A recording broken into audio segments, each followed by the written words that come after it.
As India and England is all set to take on the Lord's Test match, the third of the five-match series to be played in England, well, there is one question which is on everyone's mind. The return of Jasprit Bumrah and Jofra Archer for England. Both these bowlers have their own set of injuries, share fair of injuries, and from here on, the big question is which one of them will actually last the Lord's Test match? Hello and welcome to the Federal. I'm joined in by a strength and conditioning coach from Kolhapur, Maharashtra, Atharva. Atharva, thanks a lot for giving us your time and welcome to the Federal. Thank you so much, Abhijit. It's a pleasure. I will throw up the question straight away to you. So, given the fate of injuries and the kind of workload management term which has been used so often with these two bowlers, what do you think how difficult it is to manage players of the quality of Jasprit Bumrah and Jofra Archer, but at the same time, that their bodies are fragile and a breakdown might just be next corner, might just be round the corner. So basically, when it comes to the term workload, it in a way it's true, but there's always going to be a conflict between the skill coaches and the sports and staff because the coaches basically need their best players fit and fine for 12 months of the year. So when it comes to managing the workload, the skill coaches would want it. The sports science team will be looking at more carefully. But at the end of the day, it's more about a good communication and what the data and the tests which they conduct, especially the sports science team, shows, and how also it portrays when these athletes go back on field, maybe play their practice matches or in their nets, and are they hitting their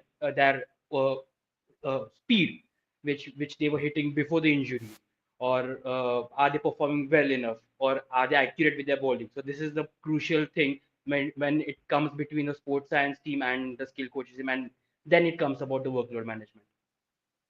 Now, let me put you in SNC shoes. You are an SNC. You have worked with cricketers, you have worked with athletes, you have worked with hockey players as well. Now, consider yourself to be Jofra Archer or Jasprit Bumrah's SNC coach.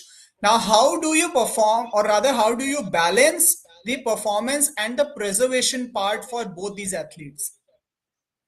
uh, Luckily the sports science in today's generation is so developed that we are that the people sitting in the dressing room, the staff, is actually getting the live data, what kind of stresses they are going through, so they will have an accurate number. But also it comes to the scenario of the match. If the current innings is in a bit critical situation, the captain will go to their main bowler, which is just more for India and Jofra Archer for England. So it does comes down to what the captain feels and what the coach feels, because when it comes to matches, crucial matches like this and this series, obviously the captain will want to push the ball a little, and being an athlete, you will also just push that a bit of mile to go and perform for your country, because it's a high stake tournament. It's a high stake trophy where these both teams are playing for. Right. Before we go forward, I would like to just tell the viewers that the toss has happened at the Lords in London, and for a change, it is England who has won the toss and decided to bat first. That could largely be Atharva that they don't want to put Jofra Archer in the firing line straight away, given that he is coming back into Test matches after 1595 days. Maybe, but also looking at the forecast and looking at the pitch report, it's much a batting track right now. Also, it comes down to the Lord Slope, which is famous when you come here and play. So I don't think that it's a question of just Jofra when it comes to the toss decision, because no matter first inning or second inning, if he has rested for like 4 years now, he hasn't played a single red ball game since 4 years. A one day rest wouldn't matter a lot when it comes to just making a decision. I guess it's majorly the overhead condition and the below condition. Right. I was more talking from a conditioning point of view, but moving on, Atharva. See, there are always athletes, and there are top level athletes. Okay, like you had the likes of Michael Phelps, you had the like of Mike Tyson and Muhammad Ali, etc. So I would like to bracket at least Bumrah in a top level athlete because he is exceptional. So, do you feel like bowlers like Jasprit Bumrah and Jofra Archer require customized regimens? Their regimen cannot be the same as compared to maybe a Mohammad Siraj or maybe a Chris Wokes. If that is the case, what is the protocol that is generally followed from a strength and conditioning coach and also from the rest of the team to consider to ensure that they are fit and fine? So when it comes to the Indian player circuit, and as we're looking at just Bumrah as a player, the center of excellence, which is in Bangalore, so they have a basic set of tests which they have to conduct to look at the current state of the player.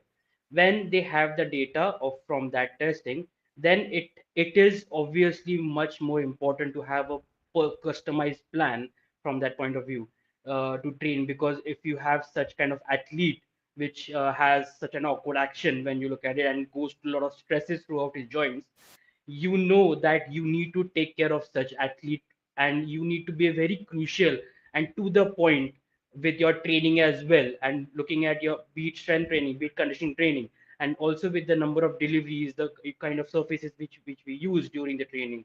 So it does come to the much more customized plan. Like, do we need to train more rotational exercises? Do we need to train more power exercises, maybe slams, or maybe good strength training exercises? Because as an athlete, he needs to make sure that he's keeping his strength throughout the tournament, throughout the 5 match series. And when it comes to it, they also obviously the current staff with the team and the center of excellence, they are always in touch that okay, between the test matches they are keeping it sure that they are training well, and this happens with every single athlete moving around. So yeah, it is important and they do take care of it. And being Bumrah, though we know that he went through a surgery injury basically few months back, few months back, uh, he has Back been playing surgery, yes. continuous cricket. Yeah, he has been playing continuous cricket. Though it was a bit off, though he had a good game time, and that's more important when it comes to actual scenario.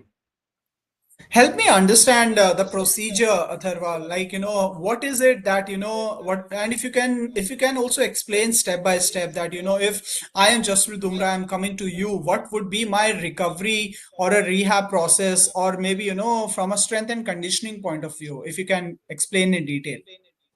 From a recovery point of view, we do look at the major thing, which is sleep, your nutrition. And right now with the team, it's so accurate, and these players are professional right now. So yeah, they do take care of that very well. There are other modalities when it comes to recovery as well, be it massages or a bit of swim and etc.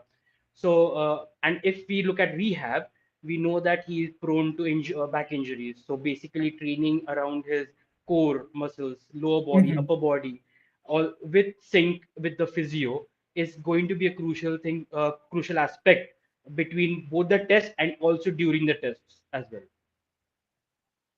Adharva, correct me if I'm wrong here, and you can add on also. From a common man's point of view, uh, any injury to any cricketer, especially to a fast bowler, is highly related or directly proportional to the workload, like number of overs that he has bowled, the number of training sessions that he has undergone. So, what is it that one overlooked factor? And I will give you options here. Is it mental aspect? Is it the physical aspect, or is it the too much of travel or the logistical part that plays a very important role in a fast bowler getting injured again and again? I would say it's a mixture of all of the aspects. It's not particular one point which we can pinpoint, because if you look at the logistic point of view, they have a comfortable, everything is taken care of. When it comes to a mental thing, they have good psychologists with them. When it comes to training, they have good sports scientists and conditioning coaches, physiotherapists. So it's basically a mixture of all these things. And so basically, if you look at Jasprit Bumrah since the time of his injury in 2023, he has bowled around 437 overs Yeah. in just test matches. We are not considering here in ODI, T20, or even IPL. So there has been a good amount I of do have the additional stats. I'll just want to break you up in this. I do have additional okay. stats just to add to what Atharva is saying. Since in the last 2 years, since his comeback from that injury, Jasprit Bumrah has bowled 4,212 deliveries in 22 months. So that is the number which we are looking at here. And like Atharva clearly pointed out, over 400 overs alone in Test match cricket, which clearly tells you the overload, or rather the workload management, which people talk so often in and around social media, maybe on posts and all. So yeah, Atharva, please carry on. Yeah, so basically it's basically a mixture of all three aspects. Also, you have to take in consideration that whenever a fast bowler like just Bumrah, who continuously hits over 140 km per hour speed, he goes through around 5 to 9 times of his body weight through his front foot contact every single time. So you can imagine if your weight is maybe 80 kgs, you're putting your joints into so much stress, like 5 to 9 times more weight throughout your ankle, your knee, your lower back, your whole spine. So the load, your body should be ready to hold that load, and that's when a good strength training protocol comes into play. A good training program where they are taken care of and they are assessed throughout the tournament and throughout the year actually. Right. Atharva, we often hear the term risk management also from the coaches, from the players. Bumrah time and again says that, I have to assess the risk associated with the number of games that I play. Just for the record, since the 2024 T20 World Cup victory, he has not played even a single T20 international for India. However, he has compensated that with the number of IPL games. He also missed few games this year for Mumbai, but he came back. So, explain to me, for a common man like me, what exactly is risk management? Risk management is basically looking at what are the important games for your team coming forward. Like if it's a crucial tournament like a World Cup, or if this series goes down by 2-2 and it's a do or die game, uh, scenario like this, playing against which country. So we know that the Sena countries, the South Africa, England, New Zealand, Australia, these are the topmost countries in cricket right now with India, who we go who where it is much more important to have your A team. Whereas countries like Bangladesh, Sri Lanka, we can afford to give youngsters a better chance. Uh, Compared to this, also playing, choosing games properly. These are the kind of factors which, when we talk about risk uh, about playing, that's what I feel like he must be talking about. Right. Atharva, there are a lot of people who, or rather my friends also come to me when we are having these conversations regarding fitness, workload, and all. So there was one question asked to me by my friend, and it stated that, Cristiano Ronaldo plays literally 8 to 9 months in a year, if you see, and you hardly see him get injured, or maybe, on-field injury is a different thing, but, off-field injuries is what I'm talking about here. Just for the viewers, if you can explain why is it that someone like Cristiano Ronaldo remains supremely fit even at the age of 38, 39, 40, and you have Jasprit Bumrah, who's playing, of course, they are playing different sports. That is obviously the main answer, but why is it that someone like Bumrah at 30, 31 possibly requires so much of risk management, so much of workload management? Firstly, two different genetics altogether of starting with. Secondly, as you mentioned, they are playing different sports, so the load which goes through and which they sustain is much more different from what maybe Cristiano Ronaldo would be going through and just Bumrah goes through.